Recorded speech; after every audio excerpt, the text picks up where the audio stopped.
Maggie Young on November 22, 1965.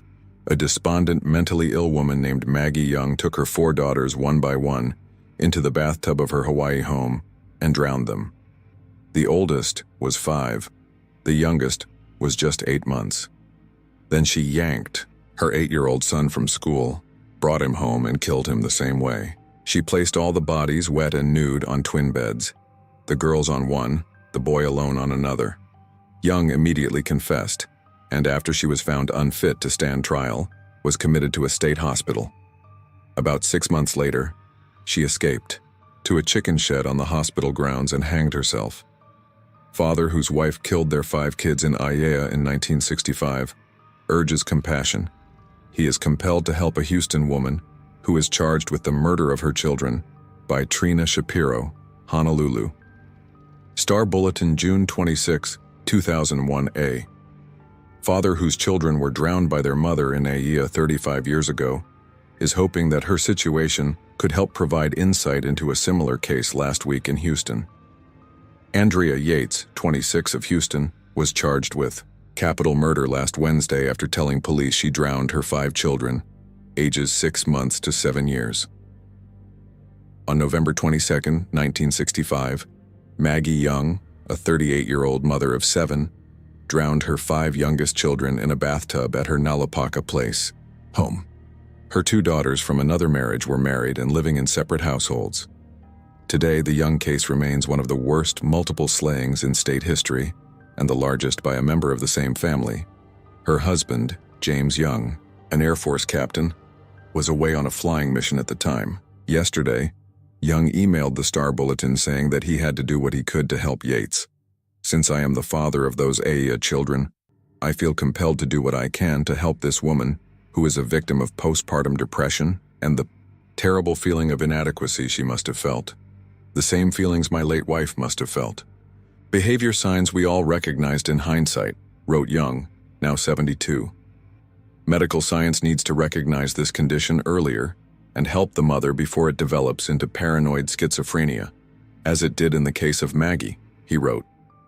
According to media reports from the time, Maggie Young told police she was despondent over a perceived inability to care for her children, an 8-year-old son and 4 daughters who ranged in age from 8 months to 5 years. Shortly after her son left for school, at about 8 a.m., Young drowned her daughters one by one in the bathtub, oldest to youngest. At 9:30 a.m., she pulled her son out of school and drowned him as well. When police arrived at the home, they found the children's bodies, still nude and wet, arranged on twin beds in the same room, the daughters on one bed and the sons alone on another. Young, who had spent 2 months being treated at Tripler Army Medical Center for a mental breakdown earlier that year, was charged only with the drowning of her son, even though she had admitted to killing all 5. Psychiatrists appointed to determine Young's sanity found that she had been acting under a diseased and deranged condition and was not fit to stand trial. On July 25, 1966, roughly 6 months after she was committed to the state hospital in Kaneohe, Young escaped while on a pass to walk the grounds alone. She was found after she had hanged herself from the rafters of a chicken slaughtering shed in the hospital's farm area. Then, Hospital Administrator Audrey Mertz said that Young had just started responding to her treatment and was beginning to grasp the enormity of what she had done. In his email, James Young said he felt he had to do something to help Yates.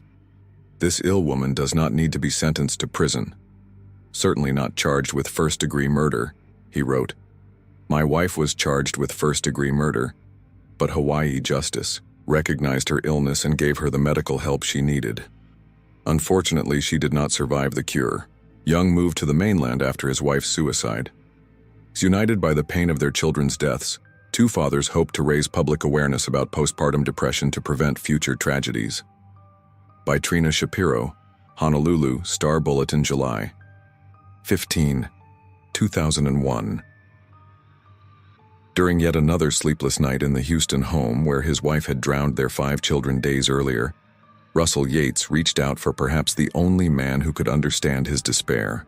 Woman was James Young lost his 5 children in a similar tragedy in Aiea on November 22, 1965. After reading a June 26th article about the two cases on the Star Bulletin website, Yates called the newsroom to contact Young, who was quoted in the ER story and now lives in California. 2 nights later, the two men spoke on the telephone, kindred spirits in dual tragedies. Yates, along with all other parties in his wife's case, is under a court order that prohibits him from commenting publicly on anything related to the case, including any similarities between his experience and Young's. However, he did say that he and Young had a great talk. "He was encouraging to me and supportive of my wife and me," Yates said. For Young, an intensely private man, their conversation bolstered his conviction that more attention must be given to the potentially devastating effects of severe postpartum depression. To make that point, Young agreed to discuss their conversation and his experiences in a second email interview with the Star Bulletin. "A tragedy resulting from this illness must not occur again," Young wrote. "There must be better awareness of the seriousness of this illness." Young said he told Yates to keep his faith, not to be ashamed to cry, and to be prepared to cope with the pain for the rest of his life. "There is no such thing as closure," he said. "I still cry and had my share of tears following his tragedy," Young wrote. "The tears come less frequently after all these years, but I have days and nights. After I remarried, my wife was understanding and comforting. Holidays are still tricky," Young said, "especially Thanksgiving." On that day in 1965, he arrived in San Antonio with the bodies of his children, who were buried the following Sunday at Fort Sam Houston National Cemetery. Christmas is also complicated. Memories come flowing back. "Christmas is for the children. Christmas is not the same without them," wrote Young, now 72. Young and Yates shared memories of their kids, which Young told him to cherish. "I told him that for years I would experience anger every time I saw someone humiliating a child in public, especially in restaurants. I wanted to tell the abusing parent that they should enjoy their children," Young wrote. "Their time together may be shorter than they think." Both Maggie Young and Murderpedia Yates had been hospitalized for mental illness before the killings, then sent home, Young pointed out. "When Maggie was in the hospital, I prayed a lot.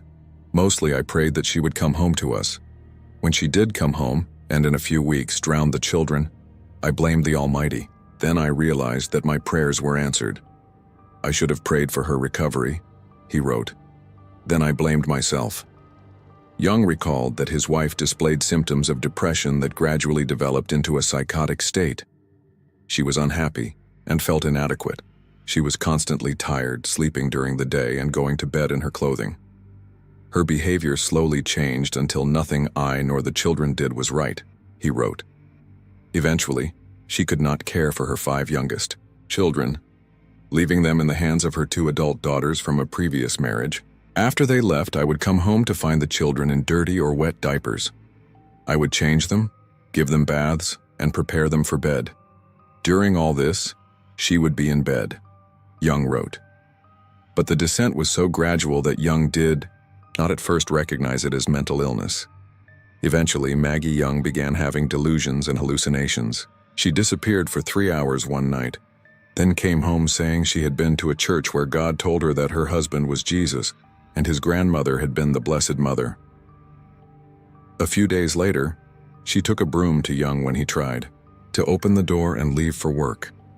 She said, "They are out there. They have come to kill me."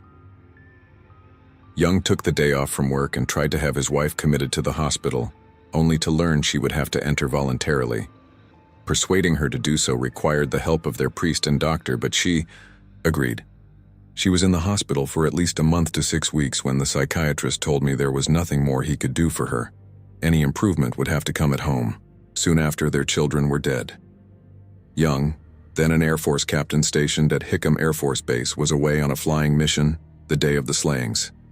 Maggie Young drowned their 4 daughters, Jessica, 8 months, Jeanette, 2, Judith, 3, and Janice, 5, laid their naked bodies on a twin bed, then walked to Alva Scott Elementary School, pulled their 8-year-old son, James Frank Jr., 8, out of class, and took him home to meet the same fate.